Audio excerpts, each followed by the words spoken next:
appointee ako ni Digong. Sinabi ko na, di ba? Yes. Now, there is one thing I want everyone to know. Buong taong bayan, mula nang ako'y in-appoint ni Digong sa Supreme Court hanggang sa Ombudsman, ni minsan ay hindi nakiusap sa akin si Digong, either directly, through his relatives, or through any of his cabinet members, including Medialdea, Panelo, and Bongo. Walang ipinakiusap sa akin si Digong na sabihin sa akin, Sam, pwede bang tulungan mo si Alan Gatos dito sa kaso niya? Never.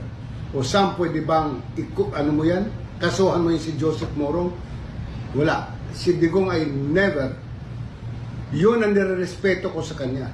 Na nirespeto din niya yung aming trabaho.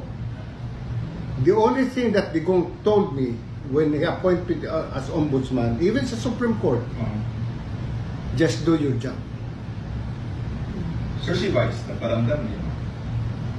Vice Sara? No, never also.